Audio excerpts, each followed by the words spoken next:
Welcome back to Made by Heart Homestead. It's a new year, it's a new decade. What better way to start it off than putting home canned food on your pantry shelves? Today I'm doing a no-soak method of canning pinto beans. Stay tuned.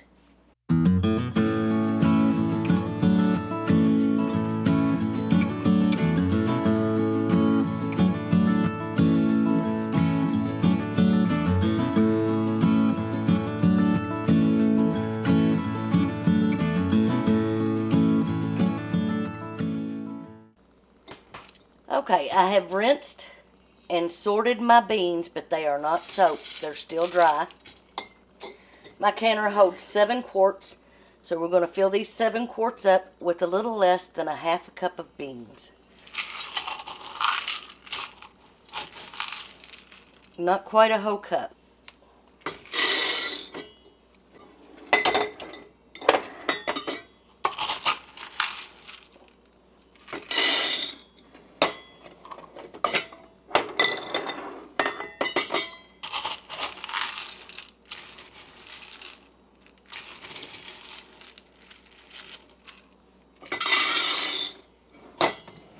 And this saves you having to soak your beans or cook them for 3 minutes. I didn't use my canning funnel.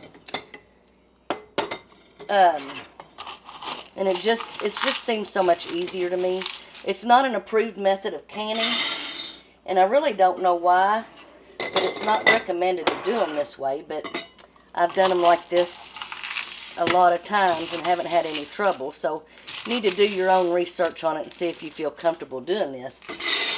But it's just a very, very easy way to can your pinto beans and have them on the shelf for a quick and easy meal.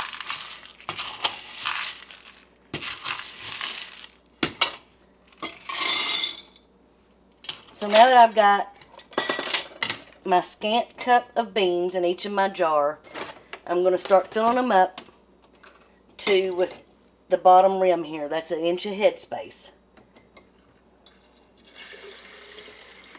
And I'm going to need more than just what we got here, I think.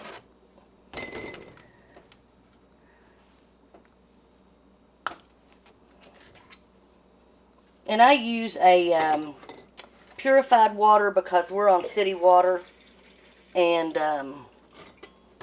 it's got chlorine in it.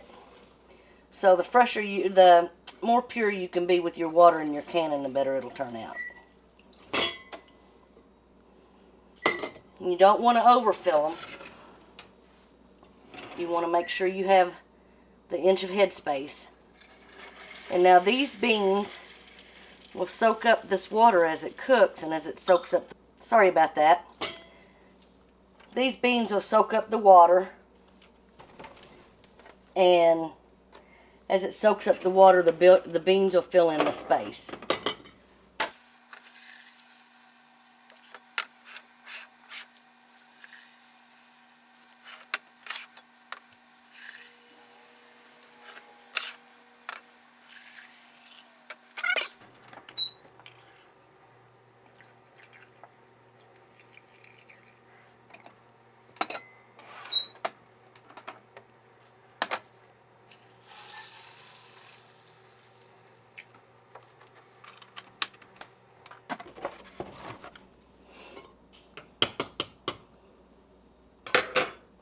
And you're going to want to debubble to make sure that the water is surrounding all your beans.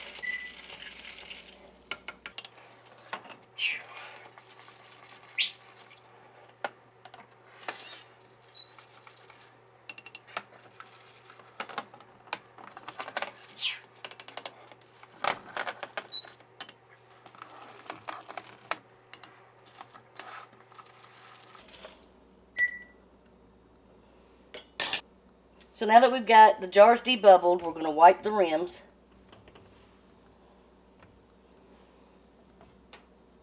And you're going to inspect them to make sure that they don't have any cracks in the rims.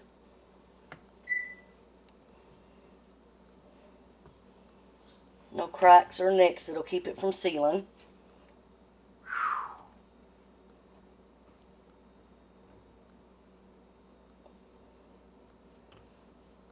Okay. Now we're going to put our lids on.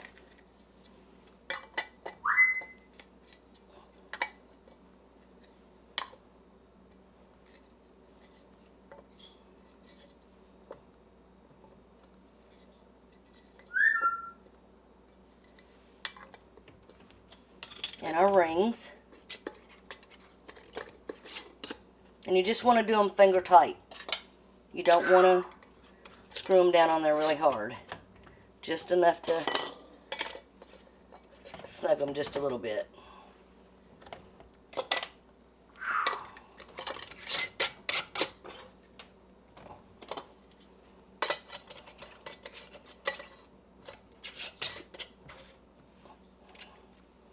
Sometimes they want to start on a little sideways.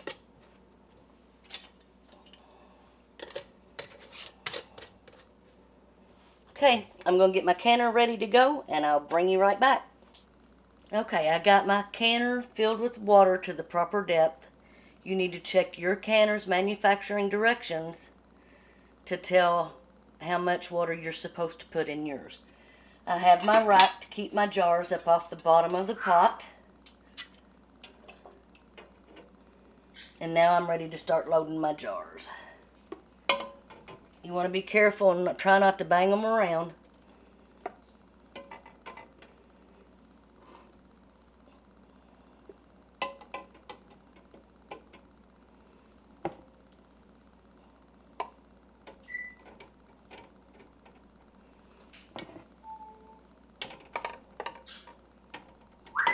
As much as possible, as much as you can.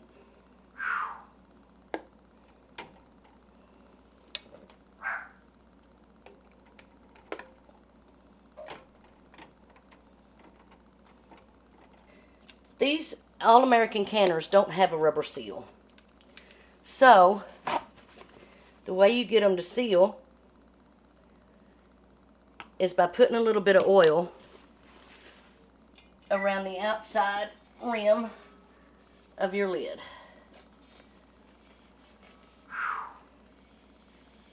This is a metal to metal seal. I'm going to wipe the inside rim too, just to make sure I get enough oil on it. You don't want it dripping. You just want a slight coating of oil. Make sure I'm lined up here.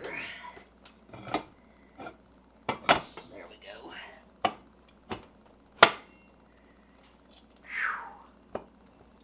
Yep.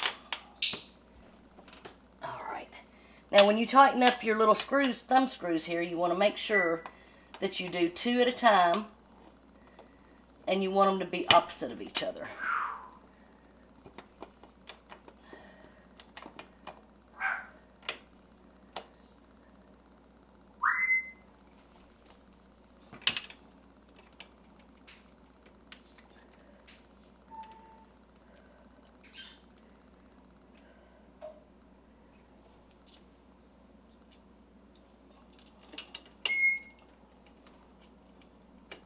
You never want to do one at a time. And you never want to tighten it all the way down on your first round. So I've got them all up. I'm going to go back and tighten them up.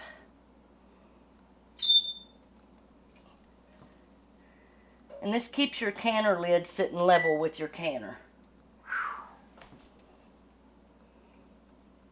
Yep. Make sure they're snug. One more time.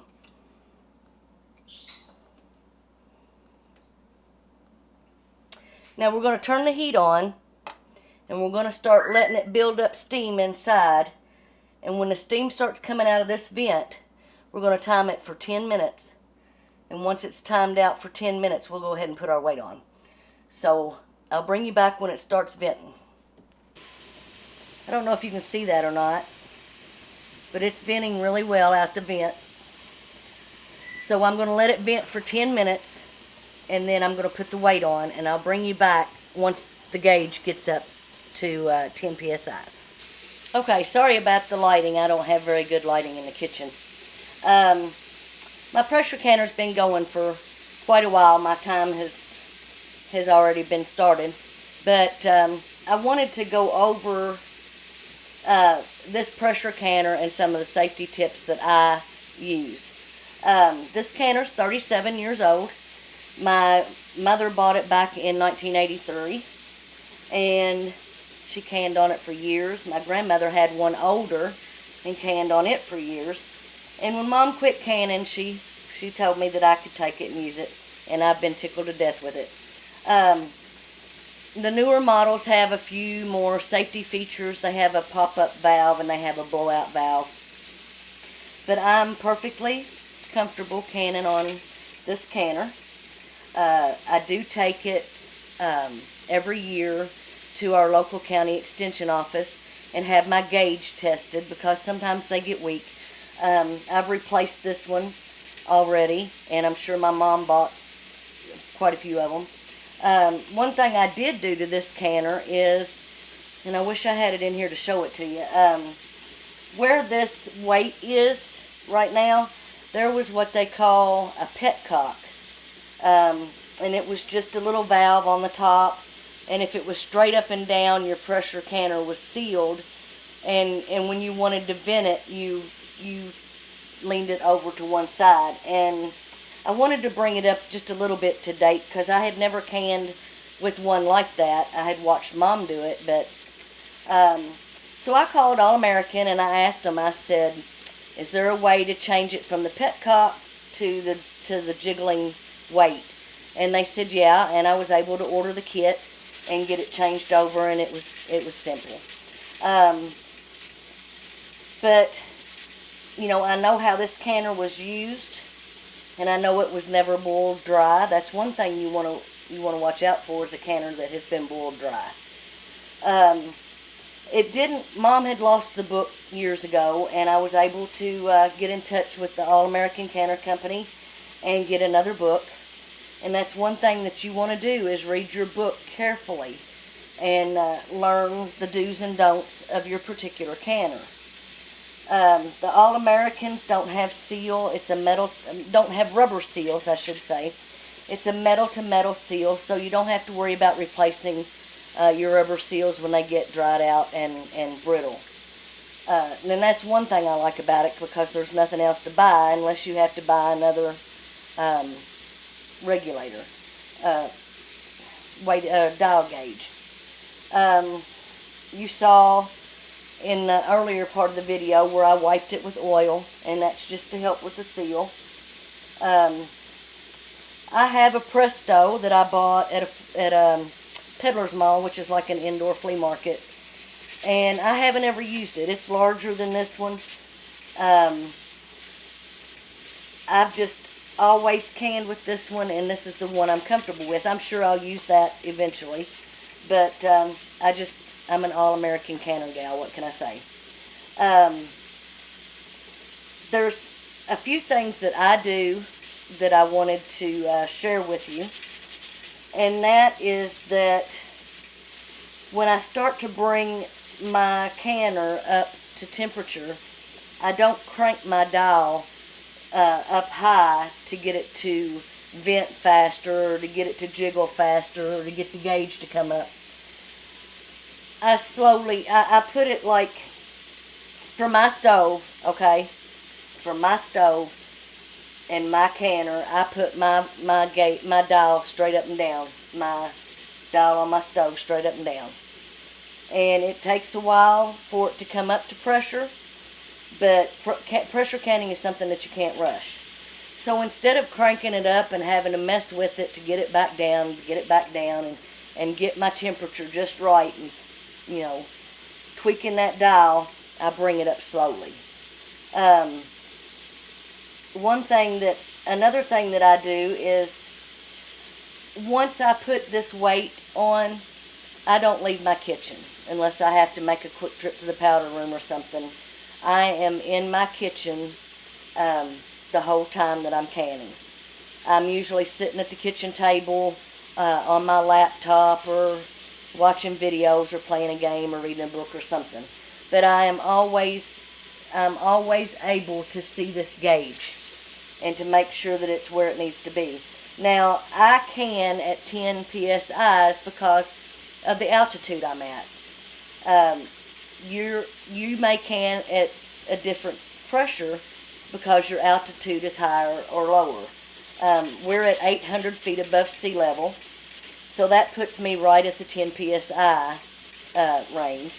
I think it's, now don't quote me on this, but I think it's like up to 1,000 feet above sea level, you're at 10. And then for each 1,000 you go up, your dial pressure goes up. But your local extension office can help you figure out the pressure that you need to can at. They're a wealth of knowledge. If you haven't visited your local county extension office, go by and check it out. I know ours has classes all the time. They have literature to hand out. If you have questions about canning, they can help you. Another thing that I suggested that you do if you want to start canning is to get a good reference book, like the Ball Book of Canning. Your extension office can help you determine what book you need to get. But having a book that has all the safety pressures and times and stuff in it is very valuable. So that's just a little bit about my canner and my canning technique.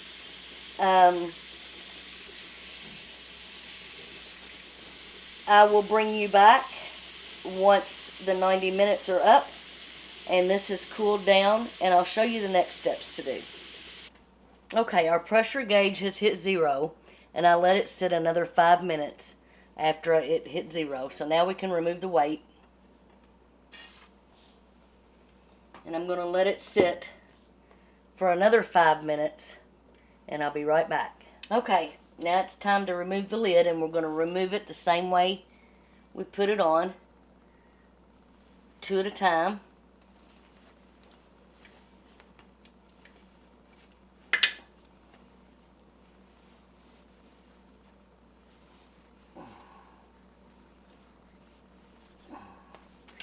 I was tightening that one instead of loosening it.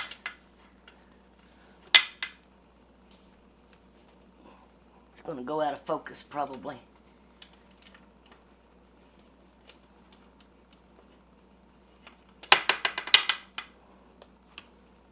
Okay.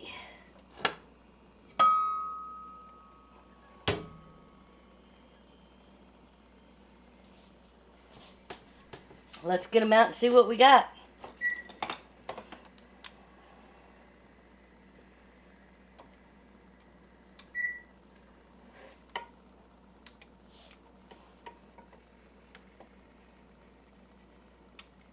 Looks good. Headspace looks really good. Looks like I might have had a little bit of siphoning.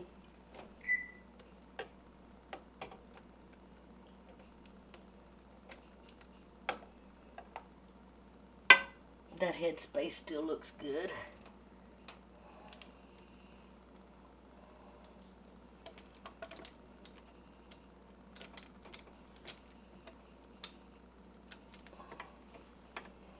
That might have went down just a little bit.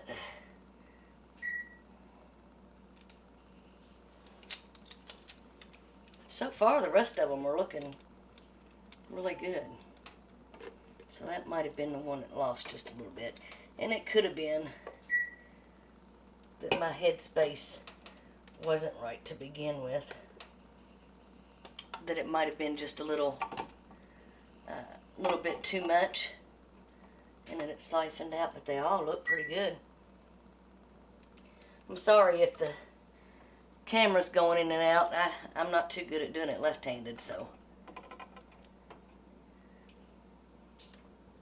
Yeah. Oh, that looks good.